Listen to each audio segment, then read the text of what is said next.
My name is Emily, and I am 28 years old. I never thought I would wake up in a hospital bed fighting for my life, while my parents told the doctors they could not come because my sister Victoria was walking her dog.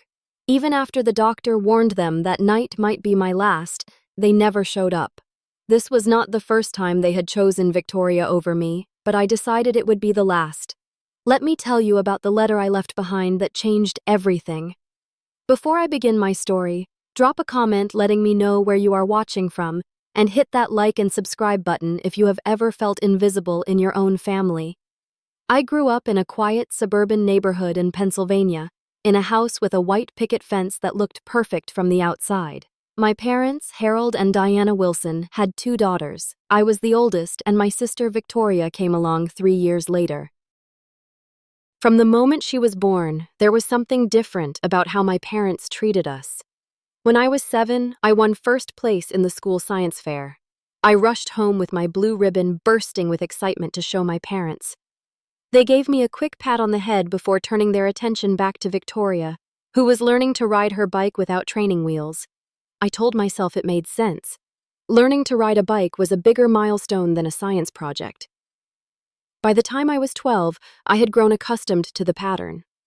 When I brought home straight, as on my report card, my mother would nod approvingly, but save her enthusiastic praise for Victoria, who had managed to get a B- in art. When I qualified for the state swimming championships, my father said he was proud but could not attend because Victoria had a minor cold and needed him at home. I became an expert at making excuses for them. They were busy. Victoria was younger and needed more attention. I was more independent and could handle things on my own. I convinced myself these were all reasonable explanations for why my achievements seemed to disappear into thin air while Victoria got celebrated for the smallest accomplishments. What made things more complicated was my health.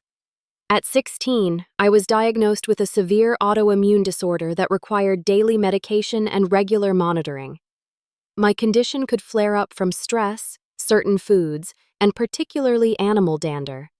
Even with this serious diagnosis, my parents seemed to treat my health issues as an inconvenience. When I had to miss school for doctor appointments, my mother would sigh heavily about having to rearrange her schedule. When I had a reaction and needed to go to the emergency room, my father would complain about the medical bills on the drive over. Victoria never had any major health problems. She was the picture of vitality, always energetic and outgoing. She became a soccer star in high school, and my parents never missed a single game. They would sit in the stands with giant homemade signs, cheering her name, while I sat beside them, often feeling dizzy or nauseated from a flare-up, but determined to support my sister despite my parents' lack of support for me. As we grew older, the disparity in how we were treated became even more pronounced. When it came time for college, my parents told me they could only afford to help one of us financially, and since Victoria was not as academically inclined, she would need the support more.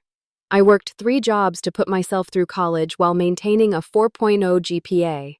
Meanwhile, Victoria dropped out after 1 semester because she found it too stressful, and my parents comforted her by buying her a brand new car. Despite all of this, I maintained hope that someday my parents would see me, really see me. I kept trying to earn their approval, their attention, their love. I graduated with honors, secured a good job at a marketing firm, and even made sure to visit home regularly. I always brought thoughtful gifts for everyone, remembered all their favorite things, and went out of my way to be the perfect daughter. But no matter what I did, Victoria remained the sun around which our family orbited. Last year, after yet another holiday where I felt like a guest in my own family, I finally decided to create some space for myself.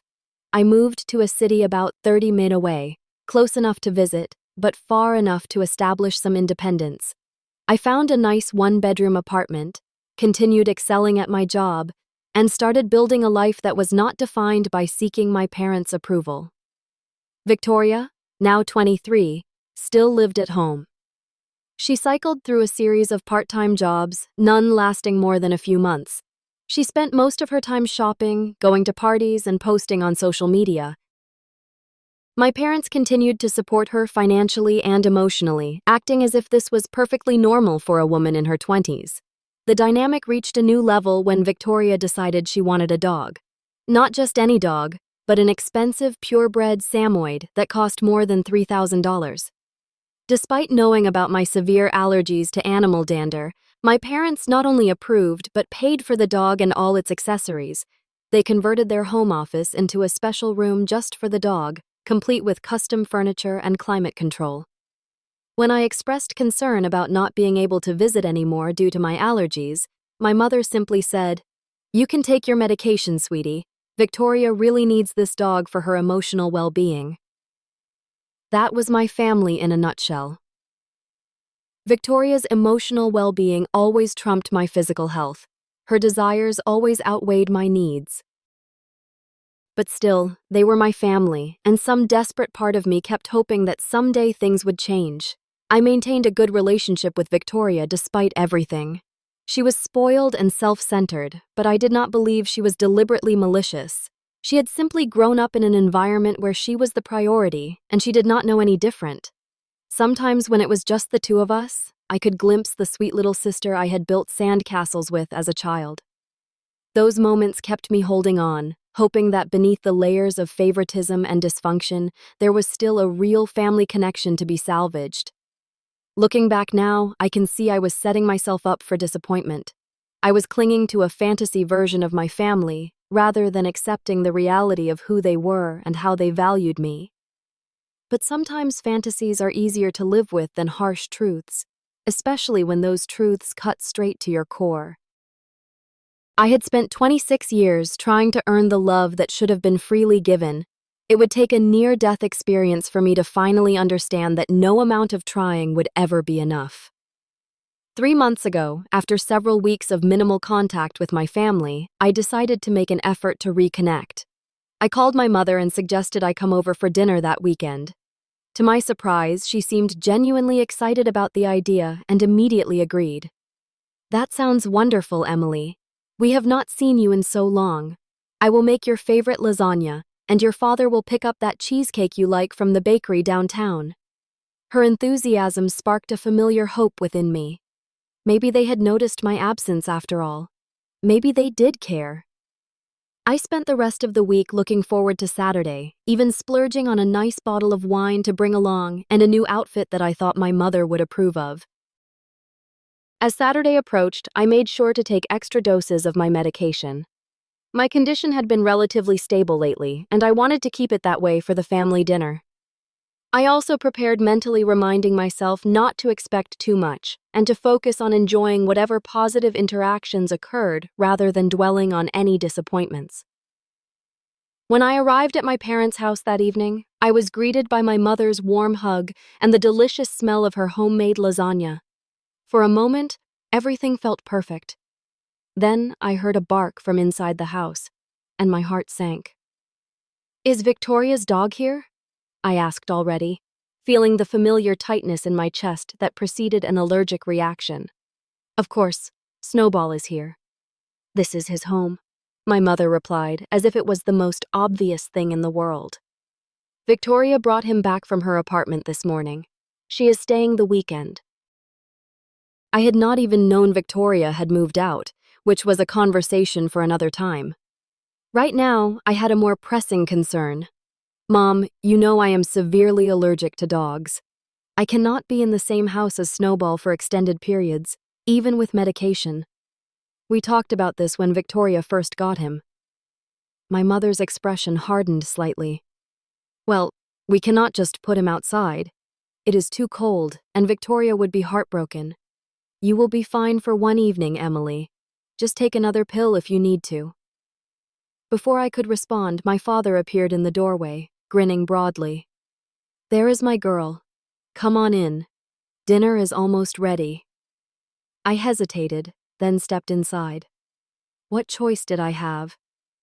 I had driven 30 minutes for this dinner, bought wine and a new outfit, and built up expectations for a nice family evening. Walking away now would only cement my role as the difficult daughter who could not even make it through one family dinner without causing problems. Inside, Victoria was curled up on the couch with Snowball, a large white fluffy dog who immediately started barking excitedly when he saw me. Victoria looked up from her phone long enough to give me a quick wave. "Hey, sis, look how big Snowball has gotten. Is not he gorgeous?" She buried her face in the dog's fur, completely oblivious to my discomfort. I kept my distance, trying to breathe shallowly. "He is certainly fluffy. I did not realize he would be here tonight. Where else would he be?" Victoria laughed. "He is family." Those words stung more than she could know. A dog she had owned for less than a year was family, while I, their daughter of 26 years, was expected to risk my health to accommodate him. I excused myself to the bathroom where I took another dose of my allergy medication and used my inhaler. I stared at my reflection in the mirror, noting the hives already beginning to form on my neck, and gave myself a pep talk. Just get through dinner. Keep the peace.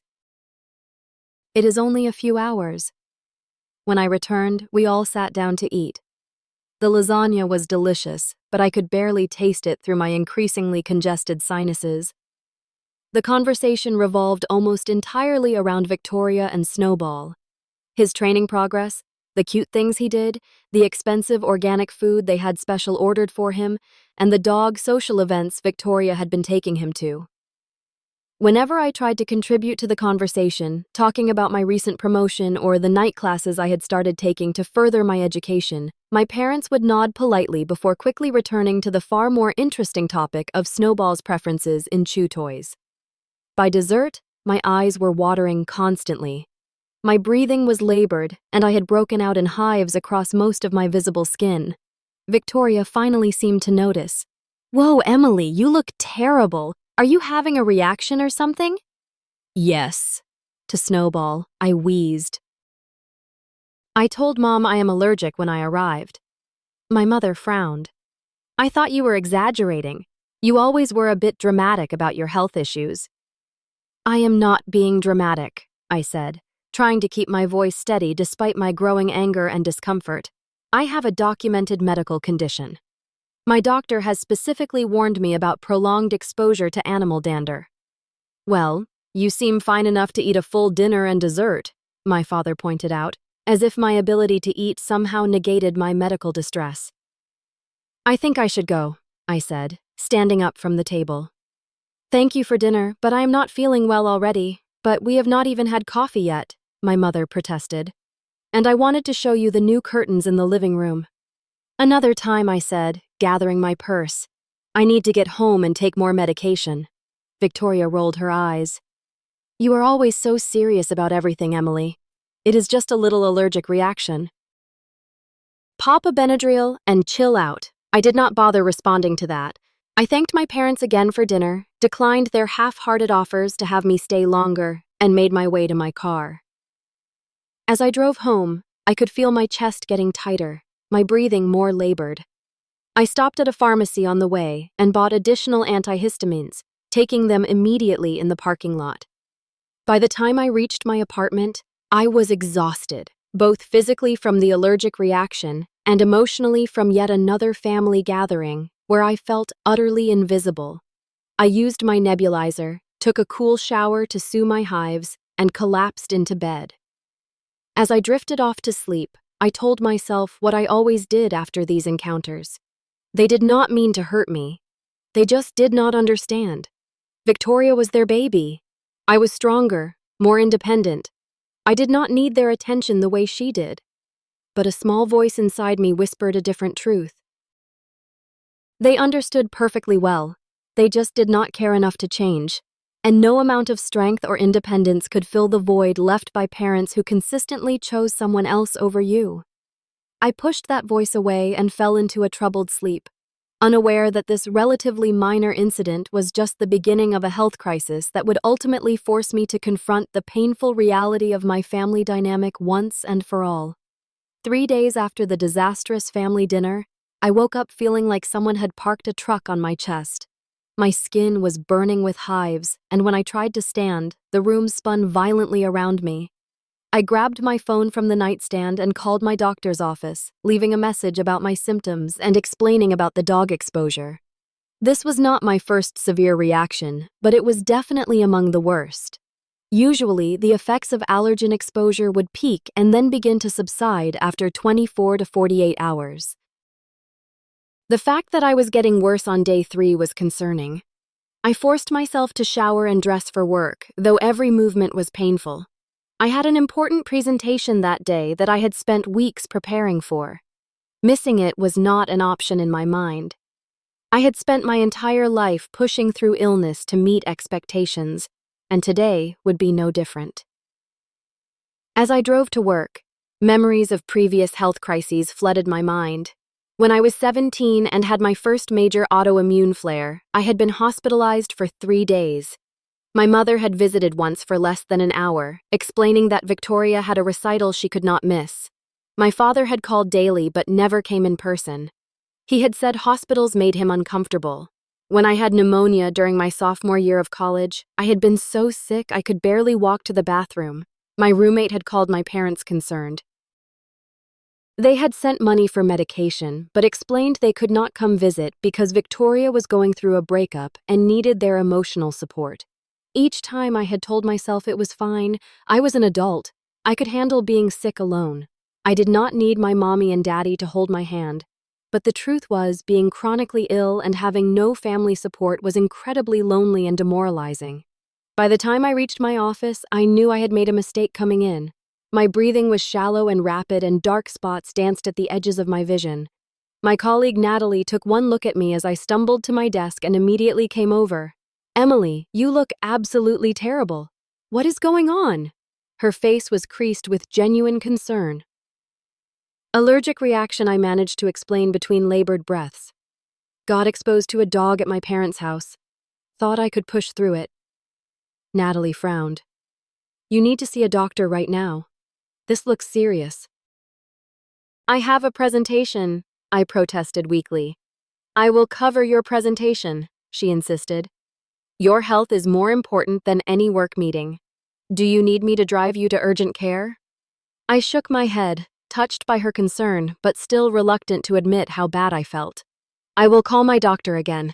If they think I should come in, I will get an Uber." Natalie looked skeptical, but returned to her desk after extracting a promise that I would keep her updated. I called my doctor's office again and was put through to the nurse. After describing my symptoms, she told me in no uncertain terms to go to the emergency room immediately. "This sounds like it could be developing into anaphylaxis," she explained. "With your history, we cannot take chances. You need to be seen right away." I hung up and sat there for a moment contemplating my options. Part of me still wanted to stay for the presentation to prove I could push through anything. But another part, the rational part that had been silenced so often, knew this was serious. I gathered my things and approached Natalie's desk. The nurse said I should go to the ER.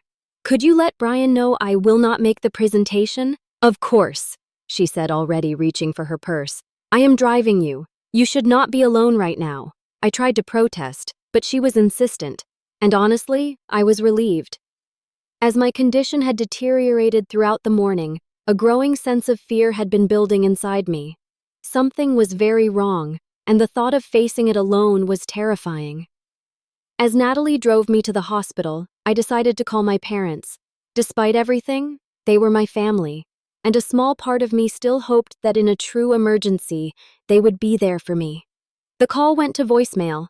I left a brief message explaining that I was having a severe reaction and heading to the hospital. I tried to keep my voice steady, not wanting to sound dramatic, but also hoping they would understand the seriousness of the situation.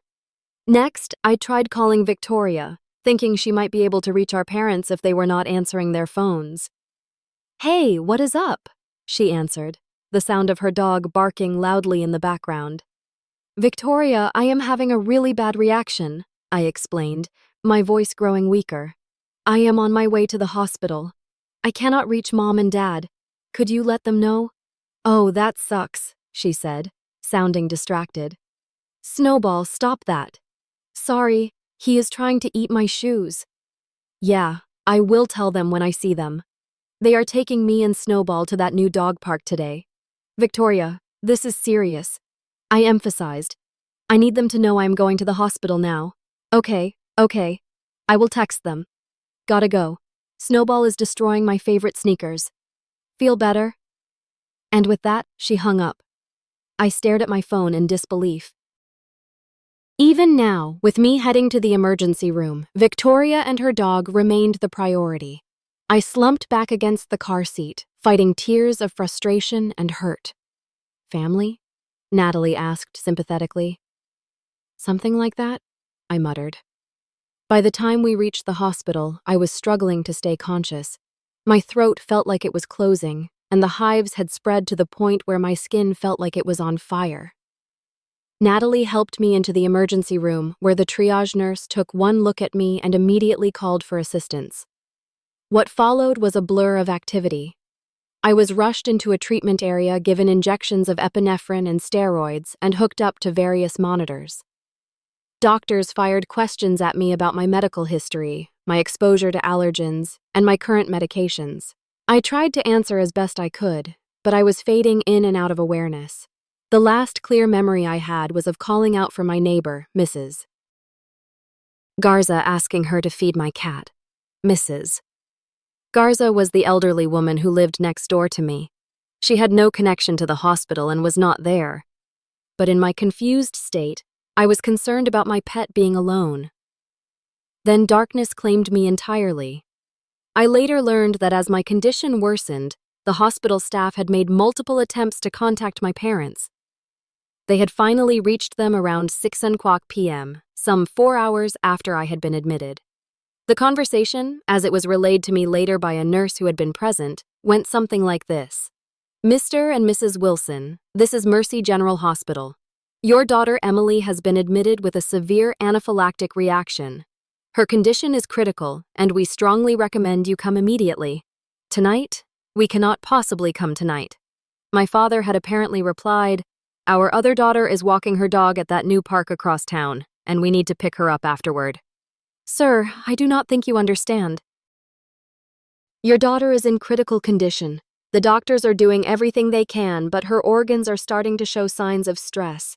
Tonight might be her last night. You really should be here." There had been a pause before my mother spoke. "Well, we cannot just leave Victoria stranded with her dog. Surely Emily will stabilize soon. We can come by tomorrow if she is still there." The nurse had apparently been so shocked she could barely respond. "I will note in her chart that you were informed of her condition," she had finally said, before hanging up. As I drifted through varying states of consciousness, I was vaguely aware of voices around me, of machines beeping, of hands gently tending to me. At one point, I opened my eyes to see a nurse holding my hand. She was older, with kind eyes and gray hair peeking out from her cap. "You hang in there, sweetheart," she said softly. "I am staying right here with you." I squeezed her hand weakly in response, grateful for this stranger's compassion when my own family had abandoned me once again. Throughout the night, my condition remained critical. My body was essentially at war with itself, my overactive immune system attacking my own tissues in response to the prolonged allergen exposure. The medical team worked tirelessly, adjusting medications and monitoring my vital signs. By morning, I had stabilized somewhat, though I remained in the intensive care unit. The crisis had passed, but the damage to my body and even more so to my heart had been done. Natalie had contacted some of my other colleagues, and throughout the next day, a steady stream of coworkers and friends came to visit. They brought flowers, cards, and genuine concern. People I saw every day but had never considered close friends showed up and sat with me, sharing stories and keeping my spirits up. Not once did my parents call to check on my condition. Not once did Victoria text to see if I was still alive. As the reality of their absence sank in, something inside me finally broke. The fantasy I had clung to for 26 years. The hope that deep down my family truly loved me finally shattered completely. In its place grew a strange sense of clarity. For the first time, I saw my family exactly as they were, not as I wished them to be. And with that clarity came the beginning of a plan, the letter that would change everything. The first 72 hours in the hospital remain mostly a blur in my memory. I have flashes of consciousness, the cold rush of medication entering my veins through the IV, the constant beeping of monitors, the squeak of nurses' shoes on linoleum floors, and the persistent feeling that I was drowning despite the oxygen mask covering my face. What I remember with perfect clarity, however, is the moment I fully regained consciousness and realized no one from my family was there. I opened my eyes to the sterile white ceiling of the intensive care unit and turned my head half expecting against all reason to see my mother in the chair beside the bed. Instead, there was a young nurse checking my vitals. "Welcome back," she said with a warm smile when she noticed I was awake. "You gave us quite a scare." "My parents?" I asked, my voice a painful rasp. Her smile faltered slightly. "I do not believe they have been in yet. Would you like me to try calling them again?" That was when the full reality hit me. I had nearly died and my parents had chosen not to come because Victoria needed help with her dog. I had known they favored her, but some part of me had always believed that in a true life or death situation, they would be there for me too. That belief had been the last thread holding together my image of us as a real family. Now that thread had snapped. "No," I said after a long moment. "Do not call them." The nurse whose name badge read Ellie seemed to understand something of what I was feeling. She gently patted my hand. "You have had other visitors, though. A woman named Natalie has been here every day and several other friends have stopped by. They have been very concerned about you." I felt tears sliding down my cheeks. Colleagues and casual friends had shown more care for me than my own parents. The contrast was both heartbreaking and illuminating.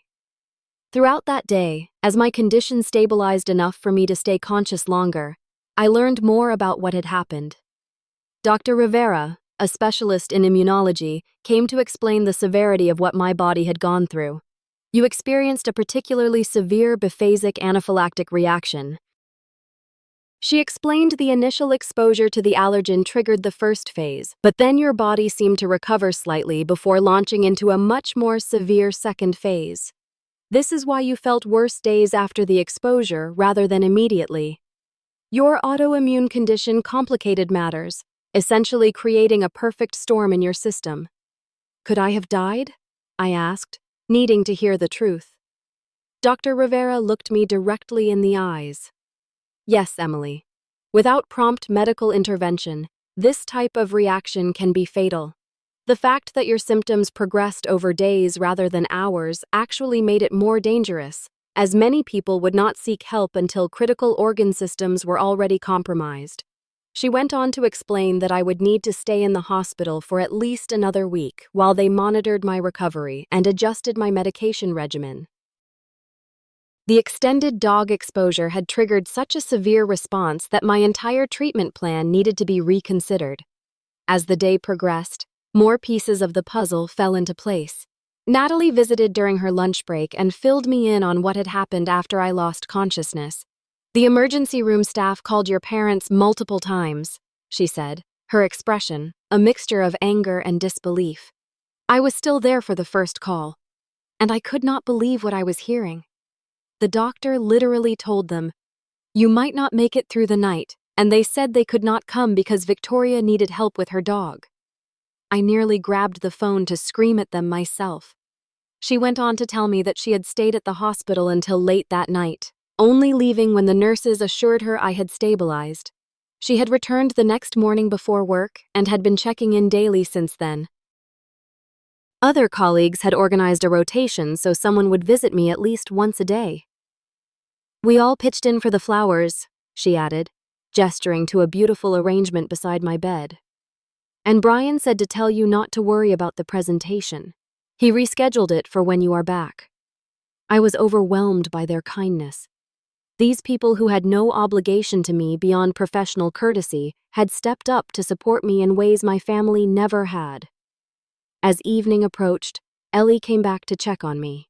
She had a strange expression on her face. "Your parents called the nurses' station," she said hesitantly. They wanted to know your condition and said they might come by tomorrow. Might I repeated the word, tasting bitter in my mouth. I can make sure they are updated on your condition if you would prefer not to see them, she offered. And I realized she had picked up on my distress. I was silent for a long moment, processing the emotions churning within me. Anger, hurt, disappointment, but strangely also a growing sense of resolve. For the first time in my life, I was seeing my relationship with my parents with complete clarity, stripped of the desperate hope and excuses I had always made for them. If they come, I finally said, I do not want to see them yet. Please tell them I am resting and cannot have visitors. Ellie nodded her eyes, reflecting understanding.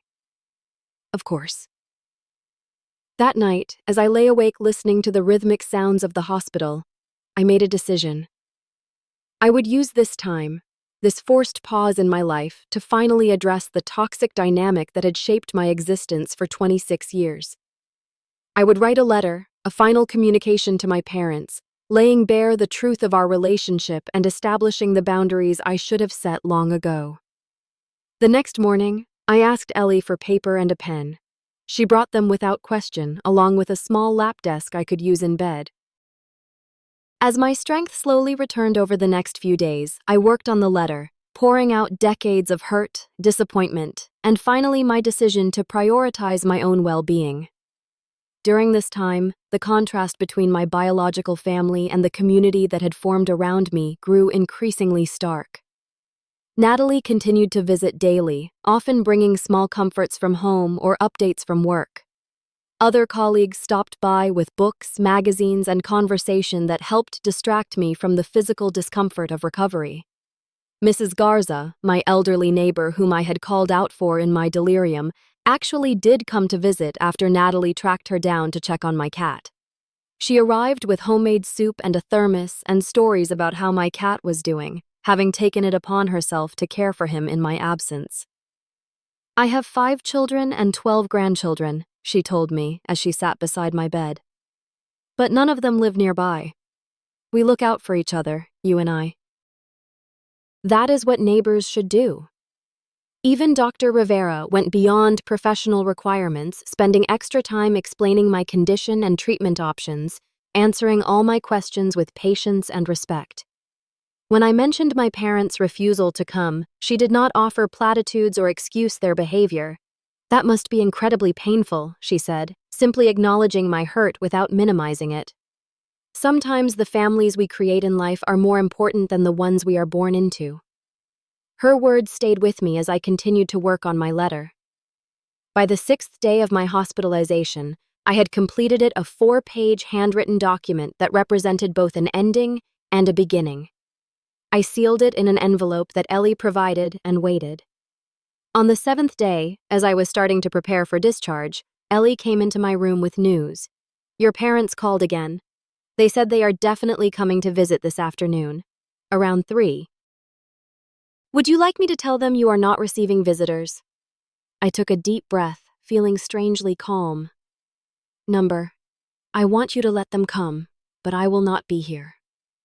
She looked confused. Are you being discharged this morning? Yes, I said, having already discussed my release with Dr. Rivera. But I have a favor to ask. When my parents arrive, could you give them this? I handed her the sealed envelope. And could you place it on the bed so it looks like I left it there for them to find? Ellie looked at the envelope, understanding dawning in her eyes.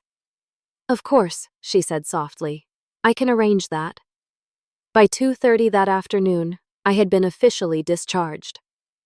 Natalie had picked me up and was waiting with me in a small coffee shop across from the hospital. From where we sat, I could see the hospital entrance. At precisely 3:15, I watched my parents walk through those doors, finally coming to see their daughter after she had nearly died a full week earlier. I did not know exactly what would happen when they read my letter, but I knew with absolute certainty that our relationship would never be the same again. And for the first time in my life, that thought did not fill me with dread, but with a profound sense of liberation. Natalie's spare bedroom became my sanctuary for the next 2 weeks. Her apartment was on the third floor of a pet-free building with large windows that let in abundant natural light.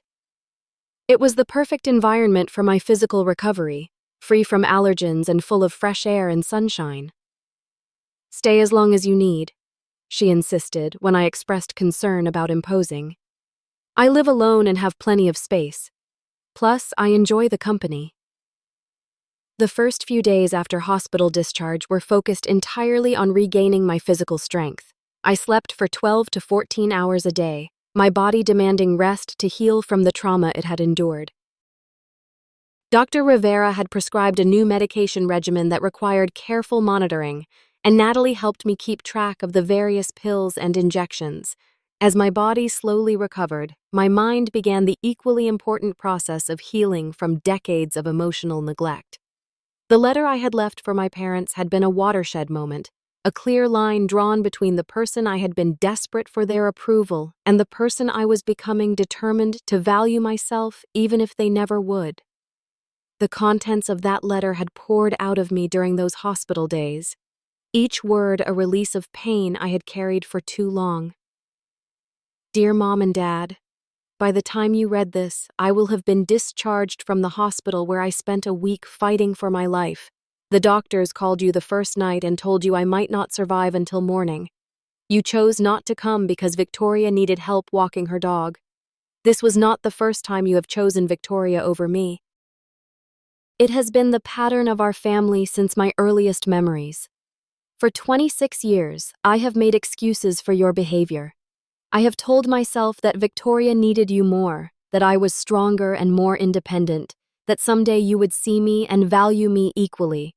I nearly died waiting for that day to come. I do not write this letter out of anger, though I have every right to be angry. I write it from a place of clarity and self-preservation. I can no longer participate in a family dynamic that consistently places my needs, my accomplishments, and even my life below those of my sister and now her dog. From this point forward, I am stepping back from our relationship. I need time and space to heal, not just from this most recent health crisis, but from the lifelong pattern of being treated as less than. I will not be contacting you for the foreseeable future, and I ask that you respect my decision by not attempting to contact me either. If at some point you are genuinely interested in building a healthier relationship, one based on mutual respect and equal consideration, then we can revisit this decision. That would require acknowledgement of the harm that has been done and a commitment to change on your part. I do not hold out much hope for this outcome, but I leave the door unlocked rather than sealed shut. Not for your sake, but for mine. Because despite everything, letting go of the dream of having parents who truly see and value me is the hardest thing I have ever done. I am not doing this to punish you. I am doing it to save myself, Emily. I had no way of knowing how they had reacted upon reading those words. Part of me had expected frantic phone calls or even a visit to Natalie's apartment, whose address they could have obtained from my building manager. But there had been nothing, complete silence, which, in its way, was the most telling response of all. A week after my discharge, I began seeing a therapist named Lydia, whom Dr. Rivera had recommended. Our first session was primarily focused on the immediate trauma of my health crisis and family abandonment. But as the weeks progressed, we began to dig deeper into the patterns that had shaped my life. What you are describing is a classic golden child scapegoat dynamic, Lydia explained during our third session. Families with this pattern typically elevate one child, the golden child, as the repository of all their positive projections while using another child, the scapegoat, as the target for all negative projections. But why? I asked. What did I ever do to deserve being the scapegoat? Nothing, Lydia said firmly. This has nothing to do with anything you did or did not do. This dynamic develops from the parents' own unresolved issues and insecurities. The golden child makes them feel good about themselves as parents because that child's dependency validates their importance. The more independent child often becomes the scapegoat precisely because their self-sufficiency threatens the parent's sense of being needed. Her explanation struck a deep chord. My entire life, I had believed that if I could just achieve enough, be perfect enough, somehow earn their love, things would change. But the truth was that my very strengths were what had made me the target of their neglect. The most insidious aspect of this dynamic, Lydia continued, is how it trains the scapegoat to constantly seek approval that will never come. You have been running on a hamster wheel of achievement and self-sacrifice, hoping to finally win the love that should have been freely given to you as their child. So, what do I do now? I asked, feeling both liberated and lost with this new understanding. You grieve, she said gently. You acknowledge the parents you deserved, but never had. You feel the anger, the sadness, the loss. And then gradually, you build a life based on your own values rather than the desperate hope of finally being seen by people who have shown they are incapable of truly seeing you. Those sessions with Lydia became the foundation of my healing process. For the first time, I allowed myself to feel the full range of emotions about my family without immediately dismissing them or making excuses. I cried for the little girl who had brought home achievement after achievement only to be ignored. I raged at the parents who had chosen a dog over their daughter's life. I mourned the family I had always wanted but never truly had.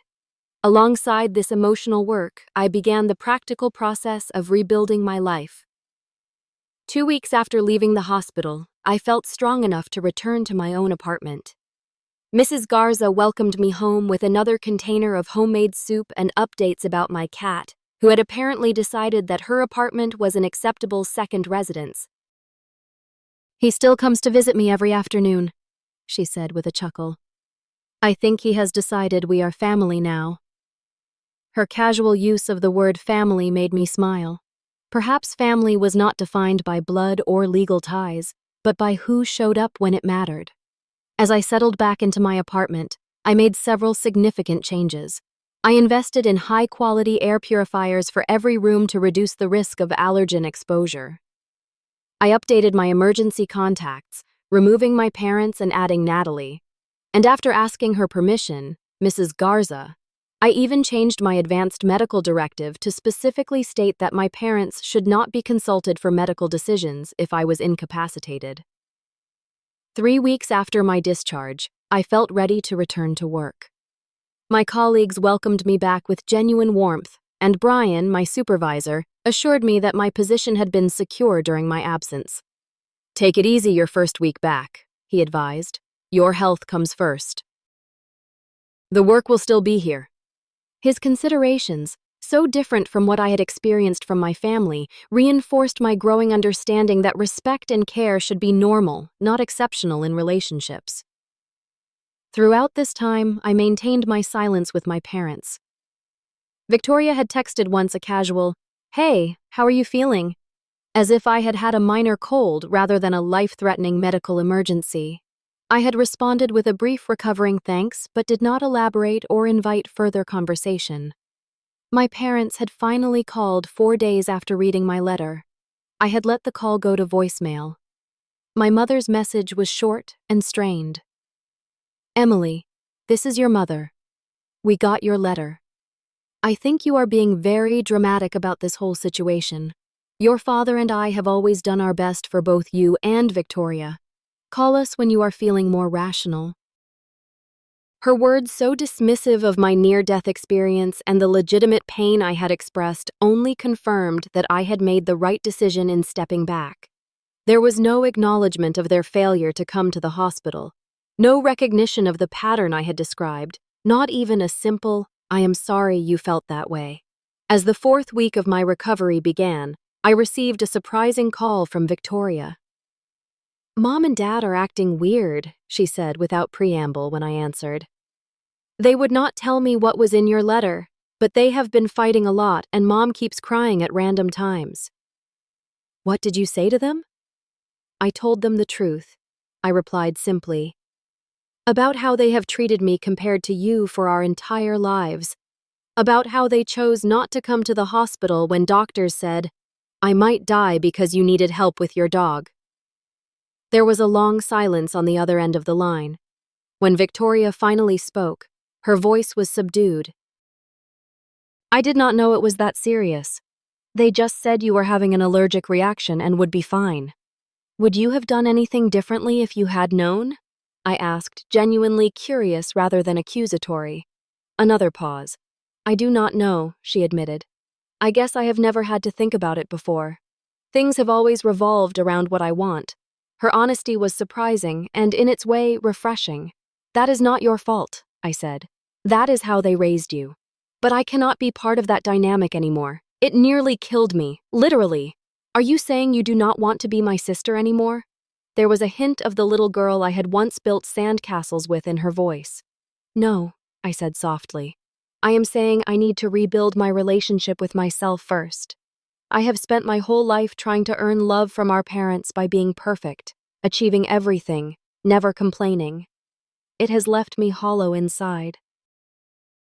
I need to learn who I am when I am not desperately seeking approval. I did not know you felt that way, Victoria said. You always seemed so together, so strong. That was the mask I wore, I explained. But underneath I was drowning. Our conversation ended shortly after with no real resolution, but perhaps a small crack in the facade of our family dynamic. I did not know if Victoria would reflect on what I had said or immediately dismiss it. I did not know if she would report back to our parents or keep our conversation private. For once, I decided not to worry about any of that. Their reactions were their own responsibility, not mine. As I prepared for bed that night, I stood before my bathroom mirror and really looked at myself. The physical toll of my health crisis was still visible in my too thin face and the lingering shadows under my eyes, but there was something else there, too. A steadiness in my gaze that had not been there before. The desperate need for approval that had driven me for so long was beginning to fade, replaced by something quieter but far more powerful self-acceptance. The journey ahead would not be easy. Decades of unhealthy patterns could not be undone in a few weeks.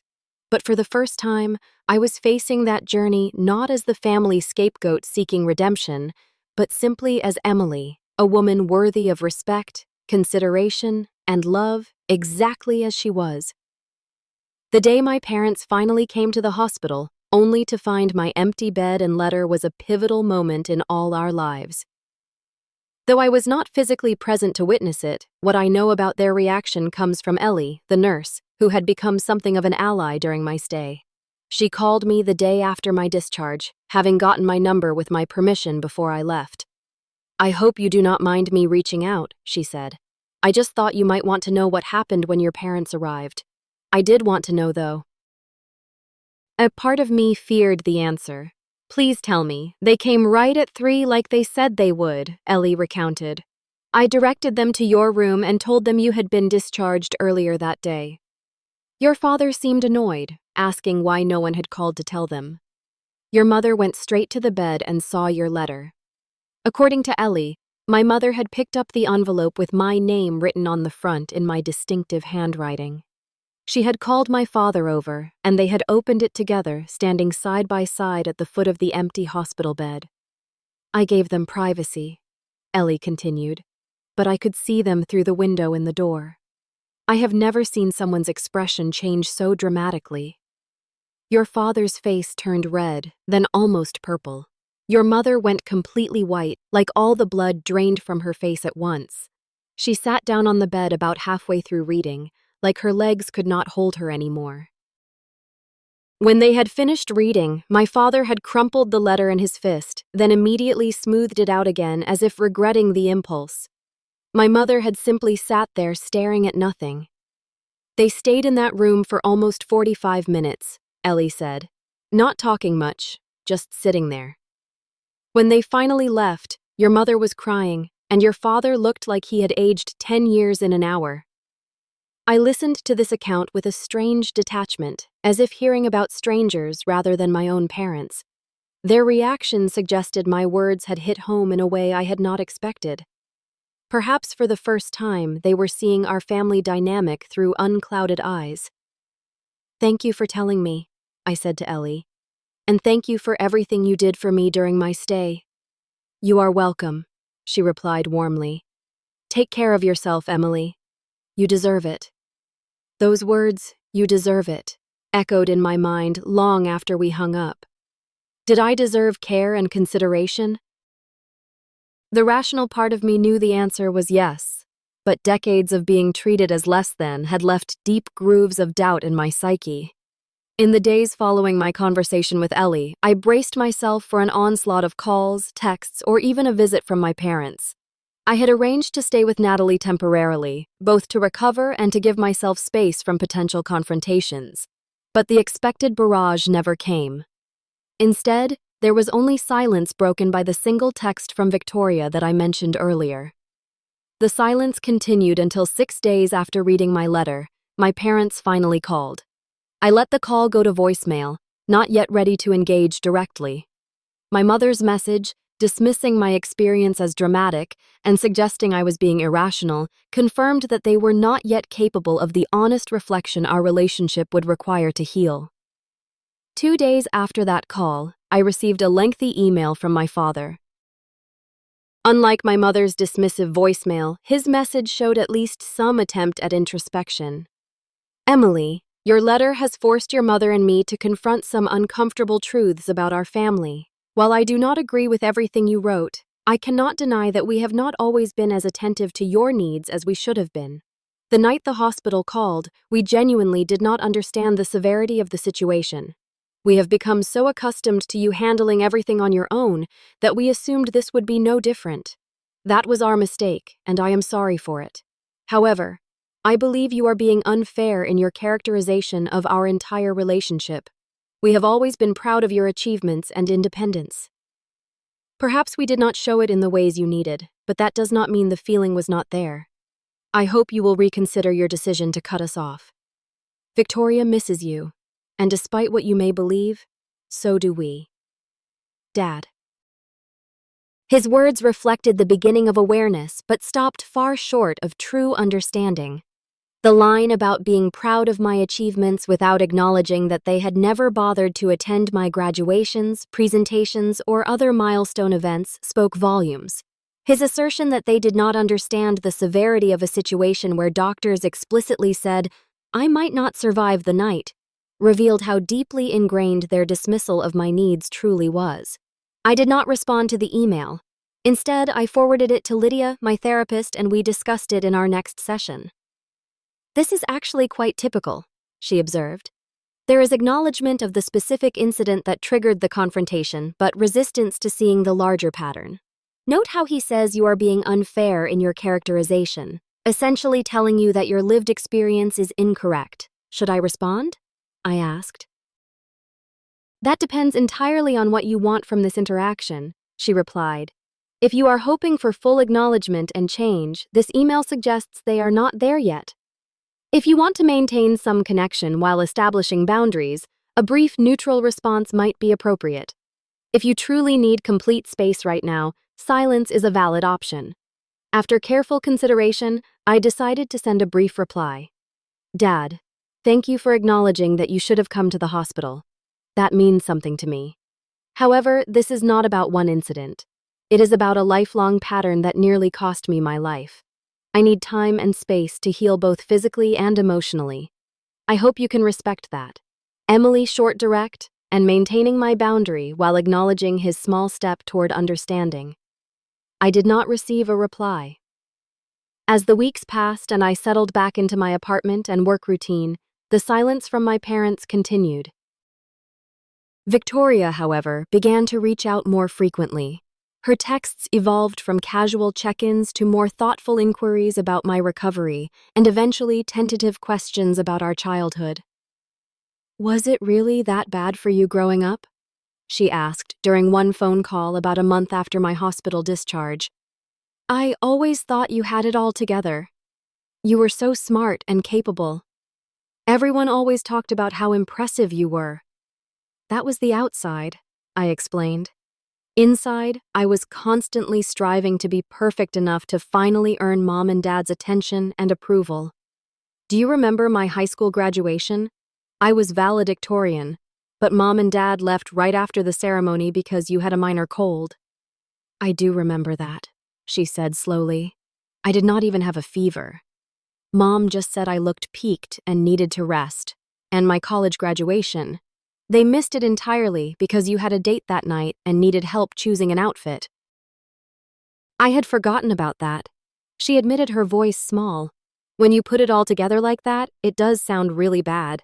These conversations with Victoria were complicated. On one hand, she had been as much a product of our dysfunctional family system as I had been, just playing a different role. On the other hand, she had benefited from that system at my expense for our entire lives.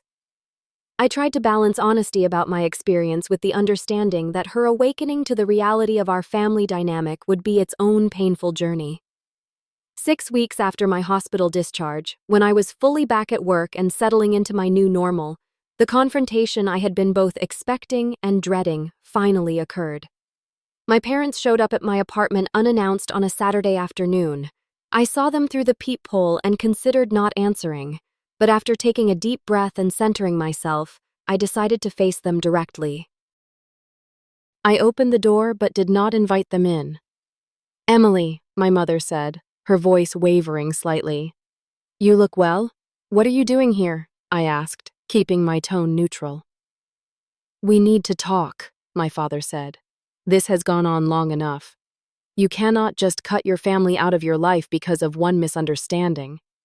The minimization of my near-death experience as a misunderstanding sent a flare of anger through me, but I kept my expression calm. "This is not a good time.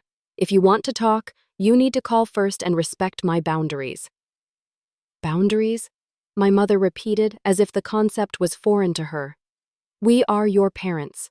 We do not need permission to see our own daughter." "Actually, you do," I said firmly. "That is exactly what a boundary is. I asked for space in my letter, and showing up unannounced at my home is disrespecting that request." "This is ridiculous," my father huffed. Victoria said, "You have been filling her head with all sorts of accusations about us being bad parents. We have done everything for you girls." "I have only told Victoria the truth about my experience," I replied. "If that conflicts with the story you have told yourselves about our family, that is something you need to examine." My mother's face crumpled. "How can you be so cold? Do you know how much you have hurt us with all this?" The familiar guilt began to rise in me, the lifetime habit of taking responsibility for their feelings, but I pushed it back down. "I nearly died, Mom. Alone in a hospital because you and Dad chose Victoria's dog over coming to be with me. I am not responsible for your feelings about that reality." They continued to push using every tactic that had worked in the past. Guilt, obligation, dismissal of my experience, appeals to family loyalty. But something had fundamentally changed in me. The desperate need for their approval that had driven me for so long had been replaced by a clear-eyed understanding of my own worth and the treatment I deserved. After 15 minutes of circular conversation that was getting nowhere, I finally said, "I am going to close the door now. Please do not come back unannounced. If you want to talk, call or email first and respect my answer if I say I am not ready." "This is not over," my father said as I began to close the door. "You are right." I agreed. "This is just the beginning of me valuing myself enough to set healthy boundaries. Goodbye." I closed the door, then leaned against it, my heart racing, but my resolve firm. For the first time in my life, I had stood my ground with my parents without being consumed by guilt or the desperate hope of finally earning their approval. It was terrifying and liberating all at once. That evening, I received a text from Victoria. Mom and Dad came home really upset. "Dad keeps saying you have changed. Mom is crying in their bedroom. What happened?" I replied simply, "I stood up for myself. It is new for all of us." Her response came after a long delay. "I think I need to learn how to do that too." Those words, so unexpected, gave me the first real hope that something positive might emerge from this painful upheaval. Not a fantasy reconciliation where my parents suddenly became the loving, supportive people I had always longed for, but perhaps a healthier relationship with my sister and new patterns for both of us going forward. The letter I had left on that hospital bed had indeed changed everything. not by magically transforming my parents, but by finally giving me permission to transform myself from a perpetual people pleaser, desperate for approval, into a woman who knew her own worth and was no longer willing to accept crumbs of affection where a feast of love should have been. 6 months have passed since that day I left the letter on my empty hospital bed. 6 months of healing growth and profound change. I sit here in my new apartment in a different city 40 miles from where my parents still live, reflecting on how much has shifted both around me and within me. The physical reminders of my near-death experience have faded. The last of the hives disappeared weeks ago, and my breathing has returned to normal. My new medical regimen, carefully designed by Dr. Rivera, has kept my autoimmune condition stable. I still have to be vigilant about potential allergen exposure, but the constant anxiety that once accompanied that vigilance has subsided. Moving to a new city was a decision I made 2 months after my hospital stay. I needed a fresh start somewhere without the shadows of old patterns clinging to familiar corners. My company was supportive, allowing me to transfer to a different branch office. The apartment I found is on the top floor of a newly constructed building with state-of-the-art air filtration systems, perfect for someone with my health concerns. What has been most remarkable about this time is discovering how many people were ready to step up and become my support system when I finally created space for them in my life. Natalie visits every other weekend, and we have developed a friendship that goes far beyond our original work connection. Mrs. Garza and I speak weekly by phone, exchanging recipes and stories. She reminds me of the grandmother I never had. I have made new friends in my new city, joining a book club and a hiking group for people with chronic health conditions. These relationships are different from any I had before. Without the desperate need to please that had colored all my previous interactions, I have found myself capable of authentic connections based on mutual respect and genuine care. My relationship with my family has evolved in ways both expected and surprising. My parents and I maintain minimal contact. They call once a month, and I answer when I feel emotionally equipped to handle the conversation. These calls are brief and somewhat superficial, but they no longer leave me feeling drained and inadequate. I have accepted that they may never be capable of the deep, nurturing relationship I once craved, and strangely, that acceptance has freed me from the constant disappointment of unmet expectations. Victoria, however, has undergone a transformation I never anticipated. 2 months after my hospital stay, she moved out of our parents' house and into her own apartment. She even rehomed Snowball with a family friend who had a large yard and children who adored him. I realized I never actually wanted a dog, she confessed during one of our increasingly frequent calls. I just wanted Mom and Dad's attention, and they always gave me whatever I asked for. It was not fair to Snowball or to you. That level of self-awareness from my previously self-absorbed sister shocked me. When I asked what had prompted this change, her answer was both simple and profound. Your letter, not the one you left for Mom and Dad, but what you told me about having to be perfect to try to earn their love. It made me look at myself and realize I have been doing the same thing just differently. I was being the dependent, needy daughter because that got me their attention. But it was making me into someone I do not actually want to be. Victoria and I now meet for coffee once a month. Our relationship is still healing, still finding its new shape, but there is an honesty between us that never existed before. We are learning to be sisters without the distorting lens of our parents' favoritism. Therapy continues to be a cornerstone of my new life. Lydia has helped me understand that the healing process is not linear. There are still days when the old habits of thinking try to reassert themselves, days when I catch myself overachieving to prove my worth or minimizing my needs to avoid being difficult. But now I recognize these patterns for what they are, echoes of a dynamic I have chosen to leave behind. One of the most powerful lessons I have learned is about the nature of family itself. Blood relationships are given to us by circumstance, but true family, the people who show up, who value us, who respect our boundaries while supporting our growth, we choose and create through our actions and commitments. The nurse who stayed past her shift to hold my hand when I was fighting for my life showed more family loyalty than the parents who chose a dog walk over their daughter's bedside.